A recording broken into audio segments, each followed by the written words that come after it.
नमस्कार दोस्तों, सुप्रभातम। तो आज हम जा रहे हैं शादी में।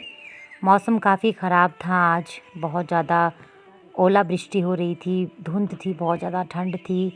लेकिन शादी में तो हमें जाना ही था आज, क्योंकि मैंने आपको भी तो शादी में घुमाना था। तो चलिए चलते हैं। आज के ब्लॉग में आपको शादी में घुमाऊंगी और बताऊंगी कि गद्दी कल्चर में शादी कैसे होती है। तो ये जो आप देख रहे हैं, ये दूल्हे की मामी है। तो जो पहला दिन होता है मेहंदी के बाद, मतलब अगला दिन जो होता है, उसमें जो मामे होते हैं, जो मामी होती है, वो एक उनका रस्म होती है जिसको हम छक कहते हैं। तो वो आते हैं मामे सारे, जो मामे मामी जितनी भी फैमिली होती है उस साइड के, नाना नानी की फैमिली, वो सारे आते हैं। उसमें मामा मामी जो होते हैं उनको विशेषकर इसमें रस्म निभानी पड़ती है।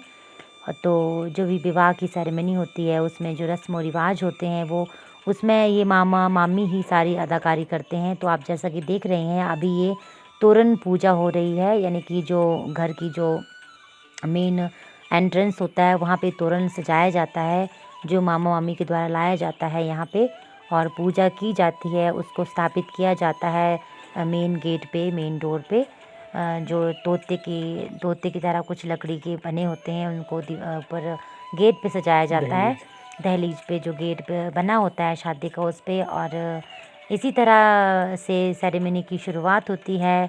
पहले मामा मामी की तरफ से लोग आते हैं, फिर इस तरह से वस्त्र जो होते हैं वो बांटे जाते हैं रिश्तेदारों को। तो यहाँ हम भी पहुँच गए हैं। ये मेरी कज़न है, ये तो हम यहाँ पे बैठे हैं, सारे एंजॉय कर रहे हैं। आज बहुत ठंड है और यहाँ भी हम कुछ खाने पीने का इंतज़ाम था, तो हमने कुछ खाया पिया यहाँ पे। तो ये आप देख रहे होंगे यहाँ पे, अभी आपको थोड़ा धुआं धुआं दिख रहा होगा। तो हवन जो है वो शुरू हो चुका है। अब इसमें ये होता है कि जो लड़के के जो मामे होते हैं या उसके जो अपने रिश्तेदार होते हैं, उसके दादे की साइड के रिश्तेदार होते हैं, वो लोग यहाँ पे हवन पूजा में भाग लेते हैं। और लड़के को जो मौली धागा वगैरह बांधा जाता है, और बाकी रिश्तेदारों को भी मौली धागा बांधा जाता है। और यहाँ पे हवन की प्रक्रिया शुरू हो चुकी है। विवाह की रस्म जो है यहाँ पे शुरू हो चुकी है। तो सारे जो रिश्तेदार हैं साइड में बैठ के वो अपने जो लोकगीत हैं वो यहाँ पे गाती हैं।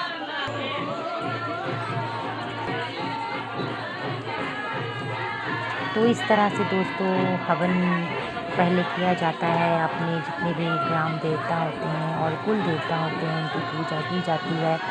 इस तरह से सारे लोग इकट्ठे होते हैं, बैठते हैं। जो औरतें हैं वो अपने लोकगीत गाती हैं, विवाह के गीत गाती हैं, और इस तरह से पूजा आदि की जाती है। तो दोस्तों इस तरह से रीति रिवाज से ये जो आप देख रहे हैं, मामा मामी का ये पूरा रोल रहता है इसमें शादी में। और ये आप देख रहे होंगे कि यहाँ पे जो मामा मामी हैं वो काफ़ी खुश नज़र आ रहे हैं। और अब दूल्हे को जो है वो जोगनू बनाया जाता है। जोगनू एक प्रथा है गद्दी कल्चर में। शादी के टाइम जब लड़के को शिव का रूप उसका बनाया जाता है, तो इसके लिए उसके शरीर पे पहले तेल मला जाता है, फिर उस पे आटा मला जाता है। उसे भगवान शिव का रूप देने के लिए उस तरह से तैयार किया जाता है। जैसा कि आप देख रहे होंगे कि पंडित जी जो हैं वो उसके शरीर पर कुछ आटा मल रहे हैं। तो पहले तेल मला जाता है, उसके ऊपर आटा मला जाता है। ये इस तरह से बाघ की जो खाल है वो प्राचीन समय से किसी से रखी होती है, सब लोग इसको यूज़ करते होंगे। तो ये काला जो आप रस्सी की तरह देख रहे हैं, एक्चुअली ये इसको डोरा बोलते हैं, जो काली भीड़ की ऊन से बनता है। तो इस तरह से इनको तैयार किया जाता है शिव रूप बनाने के लिए। ये भी एक जोगनी की प्रथा होती है जो विवाह में विशेष रूप से निभाई जाती है। और आप ये जो साइड में एक थैला जैसा देख रहे हैं, ये झोली होती है जिसमें कि जो लड़की की भाभियाँ होती हैं वो उसमें कुछ भाभियाँ और ताइयों की जो उनकी रस्म होती है, इसमें जो उनकी ताइयाँ वगैरह होती हैं, चाचियाँ वगैरह, वो उसमें पैसे या कुछ सामान डालती हैं, कुछ शगुन डालती हैं। और जो भाभियाँ वगैरह होती हैं उनको वो छीनना होता है उससे। तो देख रहे होंगे आप बाहर, आज का मौसम बहुत ज़्यादा ख़राब था, ऊपर पहाड़ों पे बहुत ज़्यादा बर्फ़बारी हो रही है। तो ये जोगनू की प्रथा जो है अब हो चुकी है।